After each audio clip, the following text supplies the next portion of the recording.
आता आज आयुक्त कार्यालयामध्ये आयुक्त महोदय, आमचे सर्व संचालक महोदय आढावा बैठक संपन्न होते. येत असतानाच आपल्या पिंपरी चिंचवड महानगरपालिकेच्या शाळा क्रमांक 52 तिथे भेट दिली. शिक्षकांची आणि विद्यार्थ्यांची पण चांगली कामगिरी आहे. येणाऱ्या काळामध्ये गरीबातल्या गरीब पालकाच्याही विद्यार्थ्याला गुणवत्तापूर्ण दर्जेदार शिक्षण मिळालं पाहिजे, हा विभागाचा मानस असणार आहे. आणि इतर माध्यमांच्या पण ज्या काही शाळा आहेत त्याच्यामध्ये शाळेच्या त्या फीला पण एक मर्यादा असली पाहिजे.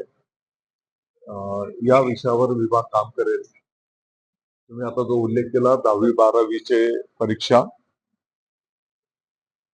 येणाऱ्या परीक्षा कॉपीमुक्त परीक्षा कशा होतील या दृष्टिकोनातून विभाग त्याचं कामकाज आणि नियोजन करेल.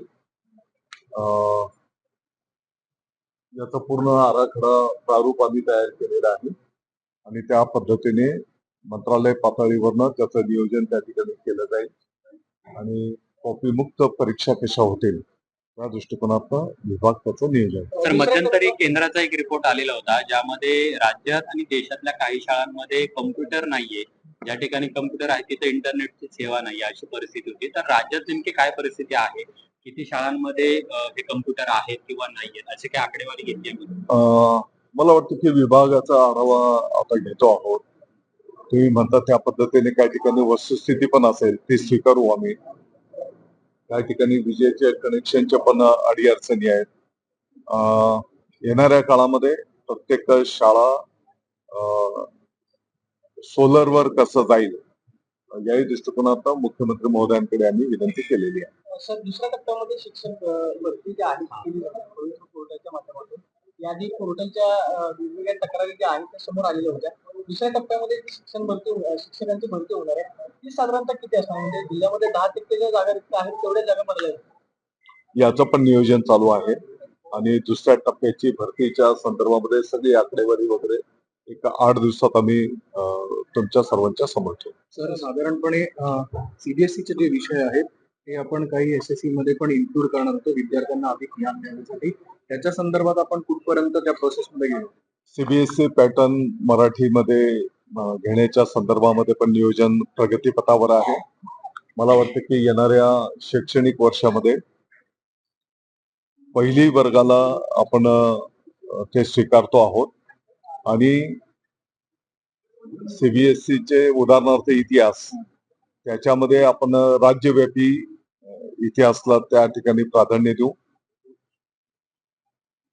येणारं वर्ष आपले शिक्षक पण त्यांची पण तयारी असली पाहिजे, ते शिक्षण ज्ञानदानाच्या संदर्भातली, आणि म्हणून 24-25 हे वर्ष आपला तयारीचा असेल आणि 25-26 पासून तो पॅटर्न 2 टप्प्यांमध्ये आपण लागू करणार आहोत. सर, आगामी स्थानिक स्वराज्य निवडणुकीच्या दृष्टीनं शिवसेना कशी तयारी करते? विशेषतः मुंबई महापालिका याआधी शिवसेनेच्या ताब्यामध्ये होती, मात्र 2 शिवसेना वेगवेगळ्या झाल्या. आता शिवसेनेची मुंबईतली काय स्थिती आहे किंवा राज्यामध्ये स्वबळावरती की मग महायुती म्हणून तुम्ही एकत्र जाता?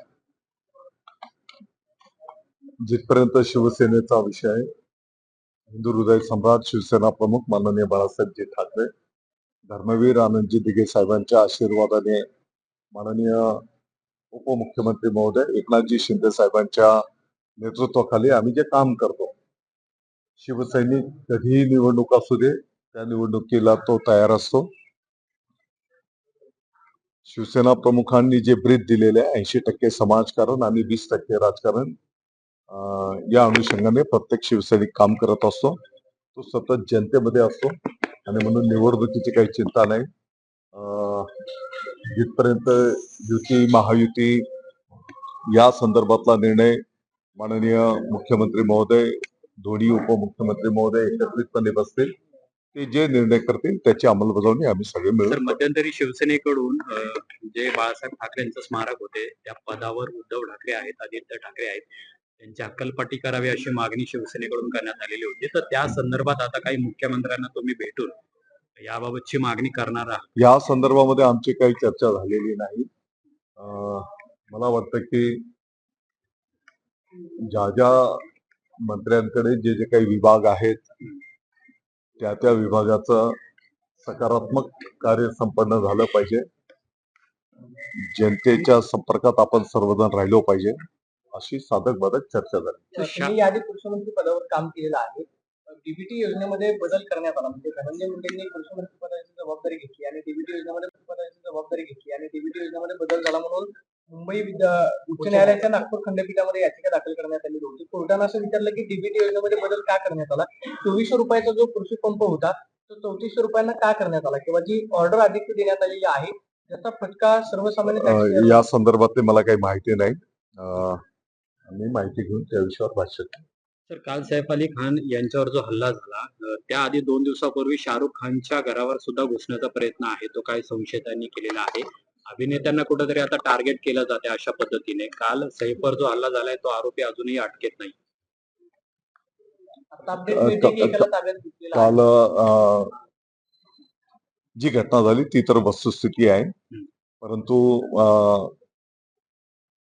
मला वाटतं की या संदर्भामध्ये पोलीस प्रशासन त्यांनी भरपूर पथक त्या ठिकाणी नेमलेले आहेत आणि जो कोण आरोपी असेल त्याचा शोध त्या ठिकाणी घेतला जाईल. मला वाटतं की आरोपी मिळाला की त्याच्या पाठीमागचं कारण पण त्या ठिकाणी उघड होईल. कायदा सुव्यवस्थेचा प्रश्न उपस्थित केला जातो विरोधकांकडून. जर बघा, अभिनेते सुरक्षित नसतील तर- घटना झालेली वस्तुस्थिती आहे, परंतु याचा अर्थ एखाद्या घटनेवरनं लगेच आम्ही कायदा व सुव्यवस्था किंबहुना त्याच्यावर खूपच मोठी राजकीय भाष्य करणं ही काही उचित नाही. शेवटी मुंबई ही आपल्या राज्याचे आणि देशाचं एक महत्वाचं शहर आहे. प्रत्येकाने बोलत असताना जबाबदारीने बोललं पाहिजे. दुसरीकडे सर, जय पवार जे अजित पवार यांचे पुत्र आहेत त्यांना सुद्धा आता पोलीस संरक्षण आहे ते पुरवण्यात आलेलं आहे. तिकडे कायदा सुव्यवस्थेचा प्रश्न निर्माण झाल्याचा आरोप विरोधकांकडून केला जाते, पण अजित पवारांचे पुत्र पार्थ पवार असतील किंवा आता जय पवार यांना पोलीस संरक्षण दिलं जाते. आम्ही कुठल्याही संदर्भ कुठे जर जोडू लागलो जिल्हा परिषद मला वाटतं की आपण शाळेवर आलो पाहिजे. चला शाळेत जाऊया. सर, जिल्हा परिषदेच्या निमित्ताने जिल्हा परिषदाकडनं मागच्या वेळेला बोगस शाळांसंदर्भात एक मोठी कारवाईचा बडगा उघडला होता. तो कुठेतरी पॉज झालेल्याचं पाहायला मिळतंय, कारण अजूनही काही शाळांवर कारवाई होत नाहीये. अशा शाळांवर आपण पुन्हा एकदा नव्याने कारवाईला सुरुवात करतोय. पुण्यात भरपूर जास्त आहे जिल्ह्यात. म्हणजे बोगस शाळा बनावट प्रमाणपत्र कागद वापरून तयार केलेल्या असल्या जर काही घटना असतील तर निश्चितपणे त्याचं चौकशी केली जाईल आणि जे चुकीचं असेल त्याच्यावर कारवाई केली जाईल. भंडारा जिल्ह्यामध्ये आता एक प्रकार असा पुढे आला की ज्या नगर परिषदेच्या शाळेत पवनी जे कम्प्युटरचं साहित्य आहे किंवा डिजिटल शिक्षणासाठीचं जे साहित्य आहे ते तर मिळालं नाही, जिथे मिळालंय ते धोक्यात पडलंय. तर अशा संबंधानं नाही, मी मान्य केलंय ना की कुठे असल्या काही तुम्ही सुरुवातीला जो प्रश्न विचारला त्याच्यात मी मान्य केलं की काही ठिकाणी होऊ शकतं की तुम्ही सांगता ती वस्तुस्थिती असेल ती दुरुस्त करू आम्ही. शिक्षकांना शिरत्वाच्या पदावर उतरावं लागलेलं वगैरे नाही. काही कार्यपद्धती विहित असते. आता शिरसाट महोदयांना मंत्रिपदाची जबाबदारी देण्यात आली तर साहजिक आहे नियमाप्रमाणे मग आधीच ते पद रद्द होत आहे. उतरावं लागलं वगैरे असं आता काही भाग नाही. सरकार स्थापन होतं 2 महिने होत आहेत, पालकमंत्री पद अजूनही वाटप झालेलं नाही. होईल ना. काय झालंय? खेळा आहे. तिला वगैरे काही नाही. वरिष्ठ नेते चर्चा करून निर्णय करतील, कामं अडलेली आहेत. त्याची अंमलबजावणी केली जाईल. रयत शिक्षण बीडच्या- संस्थेच्या बीडच्या- 801 शिक्षकांचा प्रश्न आहे, अजूनही त्यांना समायोजन केलेलं नाही. तर तोही प्रश्न माननीय न्यायालयामध्ये ती बाब प्रलंबित आहे. या विषयावर विभाग पातळीवर चर्चा 1-2 वेळेस संपन्न झालेली आहे.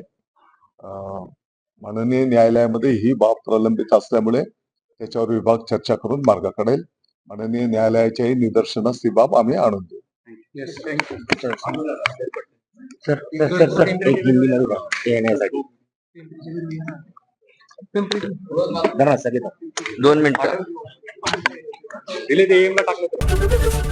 एबीपी माझा, उघडा डोळे बघा नीट.